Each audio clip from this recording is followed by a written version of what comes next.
بسم الله الرحمن الرحيم. اللهم صل وسلم وبارك على سيدنا محمد. عاملين ايه يا بنات؟ يا رب دايما تكونوا بخير. انا عارفه ان انا بتاخر عليكم في الفيديوهات كتير، بس والله مش فاضيه ان انا امسك الموبايل امنتج واخلص الفيديوهات اللي موجوده عندي. بس ان شاء الله باذن الله كده من غير مقاطعه هنزل لكم كل يوم فيديو او كل يومين فيديو ان شاء الله، عشان برضو معايا فيديوهات ياما للعروض. النهارده هنبدا معانا كده في التورتيتين القمر دولت. ما شاء الله كانوا جمال جدا وكانوا خفاف على القلب ما شاء الله. التورتاية الأولانية دي مقاسة 20، أخدت مني 400 جرام دي اسبونج، عليهم 4 بيضات، عليهم نص كوباية مية إلا حاجات بسيطة، وعليهم معلقة محسن جل، وعليهم كيس الفانيليا عشان خاطر ريحة زفارة البيض. انا ما بشتغلش بسبونج بيتي يا بنات، انا بشتغل بالجاز. واحلى حاجه والله محدش هيقول لكم اصلا الكلام ده. الناس كلها بتشتغل لا بدريم لا بجولدن باك لا مش عارف بالانواع التانية، بس والله العظيم وحياة ربنا جولدن باك على دريم بيدوا نتيجة رهيبة رهيبة رهيبة. مفيش حد يقول لكم الكلام ده اصلا. بس والله الحمد لله ان انا بقول لكم كل تفصيلة وكل حاجة موجودة انا بعملها. التورتاية ديت انا كنت عايزة لها كام طبقة، يعني انا كنت عايزاها عالية فعملت لها 400 جرام. 400 جرام طلعوا معايا 7 طبقات، او ايوه 7 طبقات. اخدت منهم 6 طبقات معايا طبقات تمام. طبعا انا ضربت كريمة قد ايه، اخدت معايا كوبايتين كريمة. وتفضل معايا حبة تمام. انا اخدت لو انتي شوية والابيض، وتفضل معايا يعني انا حشتها وغلفتها من بره، واخد غلفتها وحشتها بالكوبايتين تمام كده، عشان ايه ما تتلخبطوش معايا. وتفضل معايا ايه الحبة اللي انا قلت لكم عليها. طبعا هي ما شاء الله كانت رقيقة جدا، وهي كانت طالبة الديزاين بتاعها رقيق خالص، فانا عملت لها زي ما هي كانت محتاجاه. بس طبعا بقى زودت شوية تاتش من عندي كده، يعني هي كان فيها اللولي بس اللي هو البني ده، انا زودت من عندي بقى اللي هو الابيض واللي هو البيبي الكريسبي الابيض البيبي اللي هو الصغنطوط خالص. طبعا بينطق التورتايه وبيخليها ما شاء الله جميله. ال- الميه يا بنات اللي بحطها للكريمه بتبقى ساقعه، انا بضرب كل كوبايه على كوبايتين ميه تمام كده. عليها مع السكر حسب الرغبة، عليهم معلقتين لبن بودر، عليهم معلقتين بودرة تشيز كيك، وعليها معلقتين باستري تمام. الناس اللي بتقولي بتحطي تشيز كيك ليه؟ التشيز كيك بيدي طعم رهيب رهيب رهيب للكريمة، والله العظيم بصراحة تحفة ما شاء الله عليه. كده انا قلت لكم عن المقادير بتاعي كل حاجه تمام.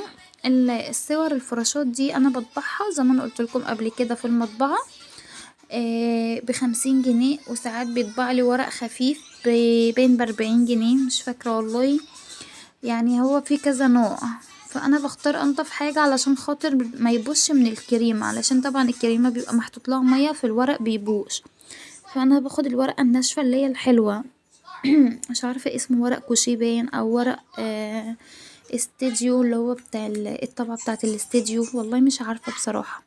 انا بقول انا عايزة انضف حاجة وهو بيطبعها لي حلو.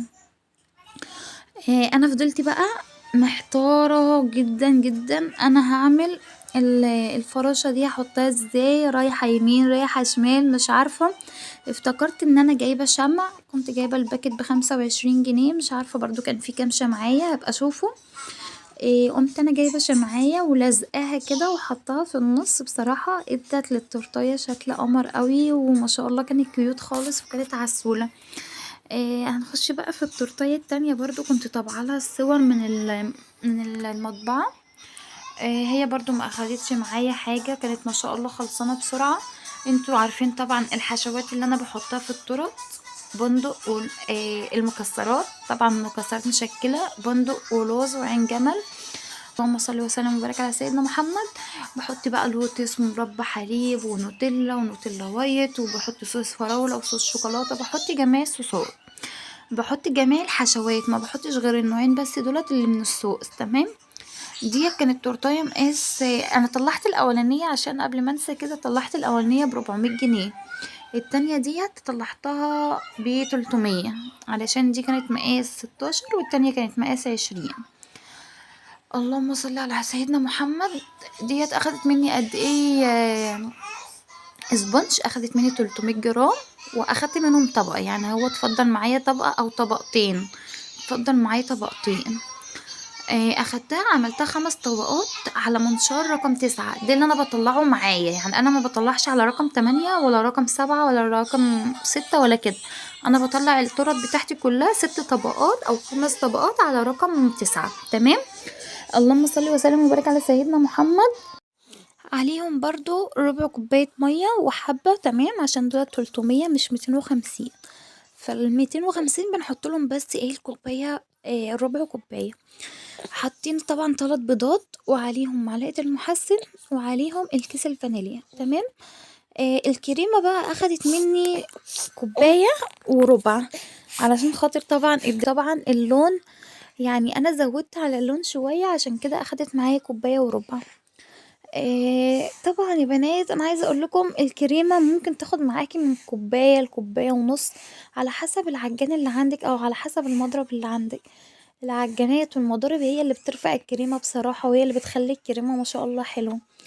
وطبعا انا زي ما قلت لكم انا بضرب كل 100 كريمه لوحده، علشان طبعا انا المضرب بتاعي صغير وما عنديش عجان.